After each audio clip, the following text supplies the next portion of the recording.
భక్తుల పాలిట కల్పవల్లి జొన్నవాడ కామాక్షిదేవి.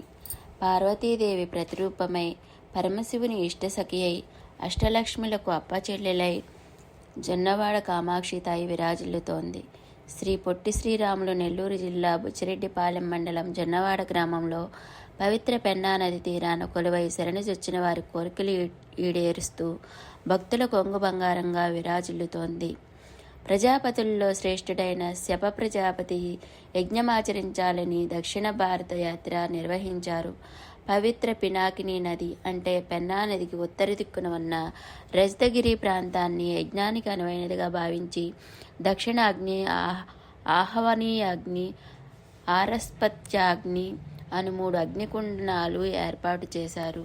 కశ్యపుని యజ్ఞయాగానికి పరవశించిన పరమశివుడు యజ్ఞగుండం నుండి స్వయంభువుగా ఉద్భవించినట్లు స్కంద పురాణంలో చెప్పబడింది. స్వామి కైలాసంలో కనిపించకపోవడంతో ఆందోళనకు గురైన పార్వతీదేవి పతిదేవుడిని వెతుకుతూ జొన్నవాడకు చేరింది. అక్కడ కొలువై ఉన్న స్వామి తనతో ఉండమని కోరగా భర్త కోరిక మేరకు నీటి బొట్టుగా మారి శిలారూపం దాల్చింది. అనంతకాలంలో జాలర్ల వలలో చిక్కిన అమ్మవారి శిలా విగ్రహాన్ని పెన్నా నదిలో ప్రతిష్ఠించి సేవను ఆరంభించారు. 4వ శతాబ్దంలో హిమాలయాల్లోని కైలాసగిరికి వెళుతున్న ఆదిశంకరాచార్యులు పెన్నలో పూజలు అందుకుంటున్న అమ్మవారిని లక్ష్మీ సరస్వతి రాజరాజేశ్వరి దేవుల అంశగా గుర్తించి కోవెలలో ప్రతిష్ఠించారు. అప్పటి నుంచి పరమేశ్వరుడు మల్లికార్జున స్వామిగాను పార్వతీదేవి కామాక్షితాయిగాను భక్తకోటి పూజలు అందుకుంటున్నారని అష్టాదశ పురాణాల్లో ఒకటైన స్కంద పురాణంలో కామాక్షి విలాసం పేర్కొంటోంది. దక్షిణ కాశీగా వెలుగొందుతున్న జొన్నవాడ పుణ్యక్షేత్రంలో ప్రవహిస్తున్న విత్ర పినాకిని నదిలో స్నానమాచరించిన జలం సేవించిన సర్వపాపాలు హరిస్తాయని భక్తుల నమ్మకం. ద్వాపరయుగంలో ఇంద్రలోకాధిపతి అయిన దేవేంద్రుడు పదవిని కోల్పోయి వృషపర్వుడనే రాక్షసునిచే బాధింపబడ్డాడు. అసురుని వేధింపులు తట్టుకోలేక జొన్నవాడకు చేరిన ఇంద్రుడు పెన్నా నదిలో స్నానమాచరించి కామాక్షి తాయిని సేవించడంతో పునీతుడవ్వడమే కాకుండా రాక్షస బాధల నుంచి కూడా విముక్తుడైనాడు. త్రేతాయుగంలో కుష్టి వ్యాధిగ్రస్తుడైన అశ్వత్థామ పినాకినిలో స్నానం చేసి స్వస్థత పొందినట్లు పురాణాల ద్వారా తెలుస్తోంది. కవి బ్రహ్మ తిక్కన సోమయాజి భారత గ్రంథ తెనిగీకరణను ఇక్కడి నుంచే ప్రారంభించినట్లు చెబుతారు.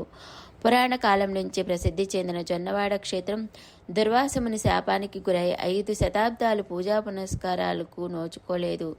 దీంతో ఆలయ ప్రాంగణం ఇసుక మేట వేసింది. 13వ శతాబ్దంలో మనుమసిద్ధి మహారాజు ఆలయ పునరుద్ధరణ గావించినట్లు తాళపత్ర గ్రంథాల ద్వారా అవగతమవుతుంది.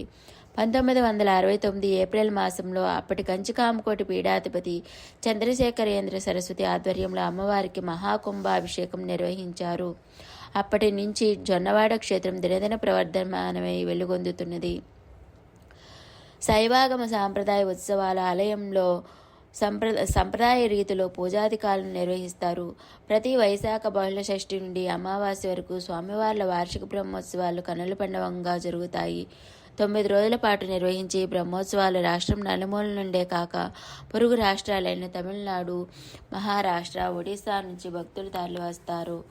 ఆలయంలో నిత్యాన్నదాన కార్యక్రమాలు, అవివాహితులు, ఆర్థిక ఇబ్బందులు, అనారోగ్య సమస్యలు, మానసిక రుగ్మతలతో తల్లడిల్లేవారు పావన పినాకినిలో తీర్థమాడి 3 రోజుల పాటు ఆలయంలో నిద్రిస్తే అమ్మవారు స్వప్న దర్శనం ద్వారా కటాక్షించి కోరికలు ఈడేరుస్తారని భక్తుల నమ్మిక.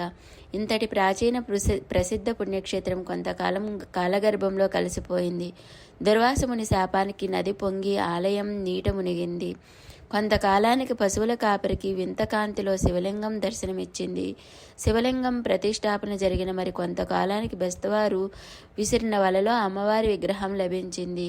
దీంతో శివలింగం పక్కనే అమ్మవారి విగ్రహం ఉంచి మాంసాహారాన్ని నైవేద్యం పెట్టి పూజలు చేసేవారు బెస్తవాళ్ళు.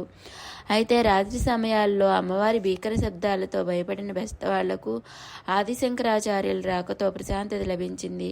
మాంసాహార నైవేద్యాన్ని నిషేధించి వైదిక పద్ధతిలో పూజలు జరిపారు ఆయన.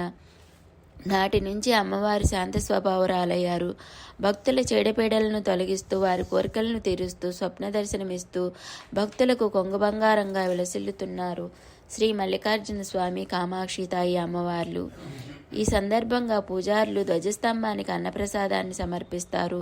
వీరు సమర్పించే ధ్వజప్రసాదం లేదా కొడిముద్ద తిన్నవారికి ఆయురారోగ్యాలు పెంపొందుతాయని, సంతాన ప్రాప్తి కలుగుతుందని భక్తుల ప్రగాఢ విశ్వాసం.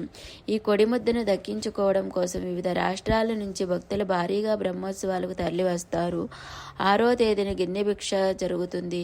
శివుడు భవతి భిక్షాందేహి అంటూ భిక్షాటన చేసినందుకు గుర్తుగా ఈ గిన్నె భిక్ష ఉత్సవాన్ని నిర్వహించనున్నారు. బ్రహ్మోత్సవాల్లో ప్రధాన అంశమైన రథోత్సవం 7వ తేదీ ఉదయం జరగనుంది. అదే రోజు రాత్రి గజసింహ వాహనంపై స్వామి అమ్మవార్లు భక్తులకు దర్శనమిస్తారు. 8వ రోజు ఉదయం స్వామి అమ్మవార్ల కళ్యాణోత్సవం నిర్వహించున్నారు. తొలుత స్వామివారిని ఓవైపు అమ్మవారిని వైపు ఉంచి ఎదుర్కోలు మహోత్సవాన్ని నిర్వహిస్తారు.